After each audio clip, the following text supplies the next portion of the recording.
E aí, comunidade bravíssima, eu sou a Isa, especialista em homens. E hoje eu tô aqui para poder falar sobre masculinidades a partir da prisão do Pouso e do Rodo.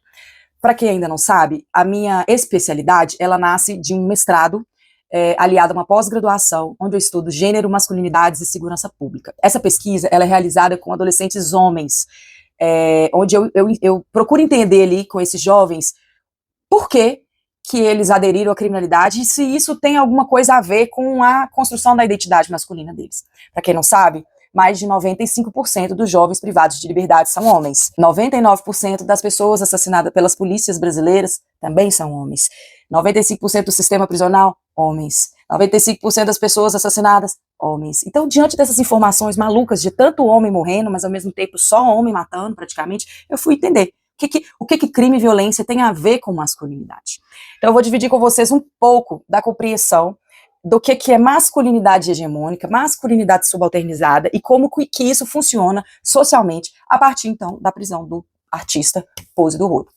A masculinidade hegemônica, ela é tipo um modelo idealizado, é o modelo mais certo, é aquele modelo assim que ele tem recursos facilitados para ser aquele homem que todo mundo quer ser, ou aquele homem que toda mulher quer ter. Então, ela acompanha os processos históricos, né? Então, aquele grupo que tem dominância no Brasil, aquele grupo que destruiu as populações tradicionais, aquele grupo que chegou aqui no Brasil e disse o que é gente, o que não é, o que é homem, o que é mulher, qual religião que seria praticada, o que é branco, o que é preto, o que é trabalho, esses homens, né, de origem europeia, branca, cristãos, né, heterossexuais, isso dita a regra do que é ser homem no Brasil.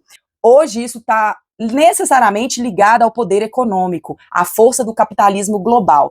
Então, ser homem aqui no Brasil não é a mesma coisa do que é ser homem na Argentina ou no Japão, tá? Mas o que aquele Estado vai construir como modelo de masculinidade tem necessariamente a ver com os interesses econômicos naquele lugar. Então, por exemplo, quando os Estados Unidos queriam que os homens fossem para a guerra e matassem muito, o que eles estimulavam? O consumo de drogas que deixavam os caras ligadão, porque aí os caras vai para matar, entendeu? Mas quando não é conveniente, ou quando tem outro interesse econômico, que outro tipo de droga seja vendida, mas outra não, aí eles mudam o discurso e fazem aquela sociedade trabalhar em prol dos interesses econômicos. É por isso, por exemplo, que cachaça e cerveja não é crime, mas fumar maconha é um problema, né? Então depende da necessidade social para a gente saber o que é ser homem. Outro exemplo, aquele homem bravo, nervoso, agressivo, estúpido, muito embora ainda tenha umas moças muito babaca que aceita esse tipo de homem, ele já não é um modelo de masculinidade que mulher quer se relacionar. Hoje a gente gosta de um cara mais polido, mais bem posicionado, ele sabe conversar, às vezes ele usa um terno, ele costuma ser mais cheiroso do que foram as gerações passadas, a estética dele é mais adequada do que foram os mulambos da nossa geração, por exemplo, tem 40 anos, né? Então os homens da minha geração, eles foram aperfeiçoando essas questões estéticas, mas isso não é natural deles. A minha juventude foram de meninas adolescentes que se cuidavam, mas os meninos não. Então, agora, adultos, eles estão reinventando isso, porque há algum tempo atrás, cuidar da beleza era coisa de viado, então não podia, né? Então, a masculinidade, ela é dinâmica, ela vai se adaptando. Então, esses modelos hegemônicos, para ele ser hegemônico, ele precisa de uma legitimação aqui de baixo. E essa legitimação vem dos outros homens e também das mulheres. Mas não é só assim a gente escolher, vou legitimar esse modelo. Não. Isso é parte de um recurso mesmo histórico, ideológico, que põe na nossa cabeça a ideia de que existem piores, melhores, que existe Deus e que existe capeta, né? E que todo mundo tem que ser submisso a alguma categoria de pessoa, né? Que é o Deus de vocês. Então, isso tudo, a gente legitima determinadas masculinidades porque os conteúdos ideológicos que bombardeiam nossa cabeça nos levam a legitimar. Isso quer dizer que quando a mulher quer um homem mais forte, mais poderoso, que ganha melhor, que não sei o quê, ela não está tendo uma escolha livre, ela está escolhendo um modelo idealizado com base nas informações do sistema patriarcal, que quer mesmo que ela tenha dependência econômica de um cara, que ela quer que ele quer que associe, que a mulher associe força e proteção aos caras e ela a ideia de fragilidade. Então nada disso é escolha, né? E em relação aos homens, eu chego aqui na favela. Você põe na favela um tanto de homem, de menino, sucateado, vulnerabilizado, tratado como nada. Historicamente, esses homens não eram nem gente. Tá? As pessoas foram trazidas escravizadas e passaram pela maior violência que esse mundo já experimentou e vieram para essa terra dessa forma. Tá? Você submete aqueles homens a tudo isso, ainda atribui isso uma perseguição policial sistemática que deseja matar tudo aquilo que ela não quer ver. Tudo que é pobreza, tudo que atrapalha o bem-estar da branquitude, a gente tem que destruir.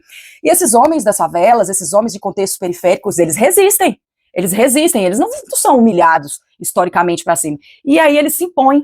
E é nesse sentido aí que a masculinidade do bandido se consolida como um modelo de masculinidade que também é idealizado naquele contexto específico. Ou seja, um modelo de hegemonia. Significa que eles resistiram e conseguiram fazer uma identidade que, talvez não possa nem falar de identidade, mas a existência que era tratada como nada pela sociedade, párias da sociedade, ganhar um conteúdo, uma ressignificação e se afirmar enquanto gente que tem respeito, inclusive ali naquele contexto, tratados muitas vezes como reis, inspirando outros jovens a querer ser como bandidos. E aí não importa muito se tem envolvimento ou não com a criminalidade, porque fato é que a polícia leva qualquer homem negro, ele tendo ou não envolvimento, se ele quiser levar, ele leva. Se o menino estiver fumando maconha, ele leva, e se não tiver, leva também, e se ele tiver droga para poder entregar, entrega, e se não tiver, a polícia tem para poder forjar o jovem. Agora, a polícia não vai bater nas festinhas que a gente frequenta, né, branquinhos, bonitinhos, não vai bater, porque quem quer problema com filho de juiz, com filho de desembargador, com filho de emprego, não, o processo de genocídio é dos jovens pretos, e não dos jovens brancos. Então tá bom, então essa masculinidade subalternizada pelos processos históricos, que são esses homens da favela, por exemplo, eles ressignificam e consolidam a masculinidade do bandido como modelo de hegemonia. Não quer dizer que esse modelo rompe com as coisas horríveis que veio desses modelos de hegemonia ligados ao capitalismo global, não. Tanto é que os caras batem no peito e colocam as correntes, e faz questão de ressaltar as marcas, as coisas que usa, vai ali querer gozar do mesmo gozo do homem branco para poder se afirmar enquanto um homem que tem valor.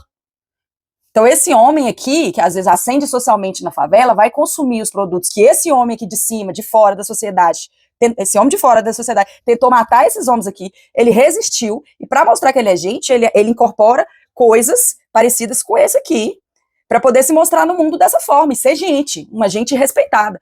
E aqui a gente não está no lugar de criticar se é bom, se é ruim, isso é só uma observação, tá? Mas no que ele ressignifica e se torna um modelo de hegemonia, ele vai ter o respeito de todo mundo ali na quebrada, mas não quer dizer que ele deixa de ser subalterno para esses homens aqui de fora, para essa justiça aqui de fora, para esse modelo de Estado aqui de fora, que ainda acha que eles não têm valor, que isso aqui é subalterno. E é por isso que com todo o dinheiro que o Pose tem, com todo o poder, com toda visibilidade que ele tem, com todo o talento que ele tem enquanto artista, ele ainda vai ser enxergado como um bandido, porque esse Estado aqui é dominado por homens que enxergam ele dessa forma. Então ele é um modelo de masculinidade hegemônica na quebrada dele, nos seguidores dele, mas para o Brasil ele é um subalterno, porque ele é um homem negro. Quem ele pensa que ele é? Ele é um homem negro. Você acha que você vai ter dinheiro e que isso vai resolver seu problema, apagar a sua história, a sua antiga relação com o Comando Vermelho ou com outra facção, ou os amigos que você foi criado com eles, que eventualmente envolveram com a criminalidade, e que obviamente você não vai cortar esses vínculos, são seus amigos. Então assim, aí ele é hegemônico aqui, mas ele é hegemônico na quebrada, mas ele é subalternizado no contexto geral, e o contexto geral, quando interessa, quando tem uma guerra, né? O Rio de Janeiro já começou essa guerra, mas essa guerra está no Brasil inteiro. O Brasil está completamente faccionado, o Brasil é cheio de milícias, em breve isso vai bater a sua porta. Não se envolve não, deixa pra lá, não liga. Ei, segurança pública, por exemplo, que mulher quer segurança pública, né, gente? É só chamar os homens pra salvar. Porta não, deixa os homens resolver, eles estão fazendo um trabalho bom, né? Há muitos anos, tá todo mundo se sentindo muito segura, porque os homens estão fazendo um excelente trabalho na segurança pública. Então, essa guerra de proporções nacionais e internacionais, porque droga, meu amor, vem de fora do Brasil, né? Então, para ela chegar ali na mão do moleque preto, precisou de alguém bem branco e bem poderoso fazer acontecer, né? Quando você vê um menor com uma AK-47, foi ele que foi comprar? Será que ele sabe geograficamente onde fica o país onde se fabrica a arma que ele tem? Será que ele tem uma escola que ensina isso para ele? Ele pega na arma, mas ele não sabe de qual país, ele não sabe localizar geograficamente o lugar onde foi feita aquela arma. Então, gente, tem uma guerra aí. Quem é botado ali de bode expiatório é gente preta, é os meninos ali, ó, do corre, é os meninos do varejo, ninguém mexe no atacado, né, gente? Atacado não pra quê, não.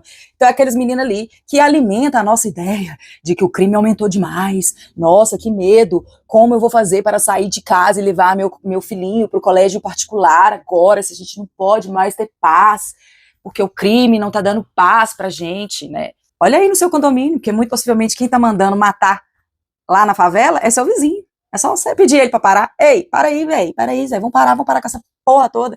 Aí é nisso que eu chego na prisão do Pose do Rodo, porque os motivos que levam à prisão do Pose hoje são motivos que se as pessoas quisessem levar, já tinham levado há muito tempo, né? Já tinha levado há muito tempo, porque ele já foi preso, ele nunca escondeu isso, ele tem pessoas, vizinhos que são do comando, na verdade, se eu não, até o último dado que eu tenho, 90% do território do Rio de Janeiro é faccionado ou está sob domínio de milícia, então basicamente não tem como não viver sem isso. E quantos brancos fazem coisas muito piores, assim, né, com cargas enormes, helicópteros, né, ou um filho de uma desembargadora com um carro cheio de droga e armas, há uns anos atrás também. Isso acontece toda hora, mas isso não acontece com gente branca, porque não é para prender branco. Então, quando eu falo também assim, Isabela, você é abolicionista, mas cadeia não vai prender ninguém? Não, velho, é porque eu sei que cadeia serve para prender preto, não serve para prender pessoas que cometem crime. Serve para tirar preto de circulação. Então, é por isso que eu sou abolicionista. Eu sei exatamente o que está por trás. Então, eles prendem o Pose em um momento que, com certeza, tem a ver com essa disputa. Quando o comando, seja o Pose ligado ou não ao comando, destravar o que o Estado está querendo, eles vão soltar o Pose. Entendeu? É isso. Eles vão soltar. Porque enquanto está rodando dinheiro na mão das pessoas grandes, dessa grande máfia que é o Brasil, isso não acontece. O problema é que quando há um desequilíbrio, e o que está acontecendo com o Rio de Janeiro? As facções, isso tem a ver com o neoliberalismo, e tem a ver com rede social, e a rotatividade está muito grande, o crime está perdendo a referência, né? Antigamente o crime tinha referências e tinha um certo até respeito, né? Porque tinham regras mais consolidadas. Hoje não, os meninos são mais vida louca, entendeu?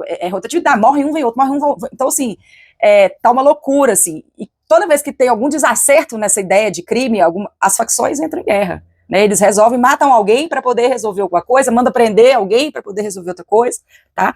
E aí chegamos no cara, que eu não sei te dizer exatamente os motivos, que eu não conheço com profundidade, mas em breve saberei, e prende o Pose. Aí ele tem que chegar lá na cadeia, ele tem que declarar adesão ou não a uma facção. Só que você adere a uma facção ou você fica num espaço que é neutro. O que é o espaço neutro? O espaço neutro é onde se colocam os homens envolvidos com os crimes mais estigmatizados, como, por exemplo, os crimes sexuais. E aí é outro debate, é outra aula minha que eu não vou falar aqui agora. Mas quem quer ser preso como estuprador? Isso aí é a maior desonra para um homem, entendeu? Matar tá de boa, mas estuprador não. Ei, não, porque eu me importo muito com mulheres. Eu não admito ser chamado de estuprador, porque eu não sou estuprador. Então, ele tem que declarar. E quando ele declara lá Comando Vermelho. Não quer dizer que ele é ligado ao Comando Vermelho. Quer dizer que ele precisou estabelecer uma margem de segurança para ele na cadeia. Vocês estão me entendendo? E eu vou dar um exemplo para vocês que eu vivi. Teve uma unidade socioeducativa aqui que ela estava em guerra, ela tinha 2 núcleos, e o terceiro era um núcleo que era onde eles colocavam as pessoas que tinham envolvimento com crimes sexuais, ou meninos com problemas de saúde mental, ou meninos que entram em desavença com alguma coisa lá, e aí a convivência dele fica arriscada, então ele vai para esse núcleo, para esse terceiro núcleo. Aí, um menino chamou o outro filho da puta, do outro núcleo, e aí isso começou uma guerra, porque é inadmissível chamar o outro de filho da puta. Entendeu? Porque nem é crime ser puta, mas na cabeça dos homens é um desrespeito com a mamãe deles, né? Uma mamãe que ele não se importa, porque se importasse, fazia o que ela manda, né? Mas vamos lá, aqui nós estamos falando só da lógica bizarra, idiota da cabeça dos homens, tá? Então qualquer outro adolescente que chegava ali naquele contexto socioeducativo, ele ia pro núcleo 1 ou pro núcleo 2, e ali ele era chamado pra guerra. E se ele não aderisse à guerra, ele teria que sair dali. E sair dali significava que ele tinha que chegar e ficar no núcleo 3. E o núcleo 3 é o quê? Lugar de safado, estuprador, não pode. Então o menino nem sabia como que começava essa guerra, mas ele tinha que aderir. E ficou meses assim, toda hora que chegava, o menino entrava para uma guerra, um lado dessa guerra, que ele não sabe como começou, mas no final das contas todo mundo precisa brigar, né? Não é sobre ser cruzeirense ou atleticano. O cruzeirense, ele é mais do que cruzeirense, ele é anti-atleticano. E o atleticano, mais do que atleticano, ele é anti-cruzeirense. O lance do homem é a guerra, não é a adesão, não é a identificação. É a oposição a alguém, a um grupo. Então, o Pose tem que fazer essa escolha. E aí o Pose vai lá e se joga no bloco do Comando Vermelho. E aí, como que eu fiz o desfecho lá da unidade socioeducativa? Era filho da puta pra lá, filho da puta. Eu tentava, mas o que tem puta? Qual o problema? Você não gosta de puta? Puta é legal, tal, não é crime. Sua mãe é puta? Não, não é puta. Então, por que você tá ofendido? Porque não pode chamar. Ué, mas se eu te chamar de filho de uma advogada, você vai ofender? Não. Ué, mas então por que puta ofende? E aí, eu sabia, eu sei que eles não iam desembolar esse raciocínio, né? Porque até homem adulto não consegue chegar nesse raciocínio. E aí, o que eu fiz? Levei a puta pra conversar. Foi a puta lá e conversou com os meninos e fez uma atividade maravilhosa. Então, espaços de polarização para homem é um perigo, é guerra na certa. Não podemos deixar homens sem espaços de identificação. Então, homens precisam desesperadamente de espaços neutros, não estigmatizados, para que quem não queira entrar um polo de guerra tenha para onde ir, para poder esvaziar os polos de guerra. Então é assim que funcionam as masculinidades hegemônicas e subalternizadas. Se eu pude explicar, vou resumir. Masculinidade hegemônica, Brasilzão, brancão, ricão, galera do poder, agroboy, essas coisas aqui e tal, branquinho, faz tudo errado, bate em mulher, bate em criança, tráfico de drogas, foda-se, normal, nada que um branco não faça. Masculinidade hegemônica. Aqui, homens subalternizados, que são humilhados historicamente e que para poder resistir, redefinir, se afirmar sua identidade como homem, ressignificam, se posicionam como a masculinidade do bandido. Essa não é a única, mas eu estou falando aqui especificamente do bandido, mas, por exemplo, os MCs também, né, são figuras que consolidam, também foi uma categoria estigmatizada historicamente, mas hoje são respeitados naquele contexto, mas nesse contexto, na contexto de quem gosta de funk, de quem adere a essa cultura, aqui fora no Brasil, assim, olhar para eles, não, é lixo, esses homens são lixo, e quando essa galera aqui de fora tiver a oportunidade de pegar esses lixos e voltar eles pro lugar deles, que é a cadeia ou o caixão, eles vão mandar.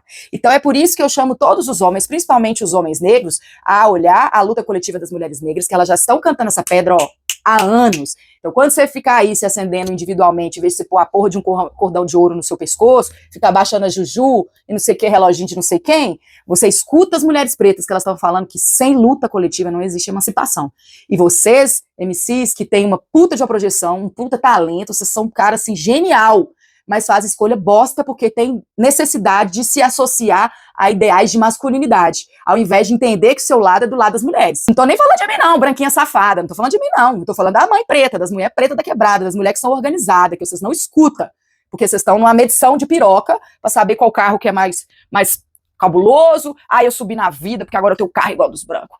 Antigamente a gente tinha uma marca que vinha na roupa que era discretinha, agora a marca vem escrito assim, tomando à frente, você nem sabe o que é roupa, o que é marca, entendeu? Para mostrar que você saiu daquele lugar de subalternização e você está comprando as coisas que o branco consome, que você está consumindo as mulheres que os brancos consomem. Sim, consumindo mulheres. Não pense você, mulher, que você é gente, que você não é gente, não. Você é troféu, você tá lembradinha disso? Para eles, vocês são apenas acessórios de consolidação de masculinidades. É difícil um homem que aceita e que te aceita e que te respeita como uma pessoa, dona proprietária da sua própria vida, das suas próprias opiniões, e que ele quer estar ao seu lado porque você é uma pessoa que ele admira. Geralmente, ele quer você para legitimar a masculinidade dele, tá? Então, esse jogo entre homens é um jogo que nós mulheres fica só as mulheres do lado de fora, assim, as mães, principalmente, chorando, meu filho, para de ter filho, para de ter filho, acabou, vamos parar de ter filho, essa coisa. E eu sou daquela convicção que a gente tem que se articular entre mulheres aqui, sabe? E deixar um pouco dos homens viverem as próprias mazelas que eles estão construindo. Quanto as pessoas, eu não tô falando só de homem, quando as pessoas acessam e elas se negam a fazer luta coletiva, sinceramente, eu acho que tem que deixar um pouco pra lá. Porque quem faz luta coletiva não tem que ficar insistindo com quem tá ali acessando. É igual essas meninas aí, essas menininhas brancas aí, estão acessando informação, estão fazendo tudo e continuam as burronas pra tudo, não faz nada que preste, só faz escolha ruim, entendeu? Então não tem que ficar insistindo nisso. Tem que juntar com as mulheres negras e fazer luta coletiva. Então é isso que eu tinha para poder falar para vocês no momento, assim, com ideias um pouco confusas, porque eu tô bem perdida com tudo isso, bem emocionada com tudo isso tem tudo a ver com o que eu pesquiso. A minha última publicação é Política de Masculinidade e Monopólio da Violência, e então ver tudo isso acontecendo, ver o que eu estou prevendo acontecer, e o que eu estou prevendo é muito ruim.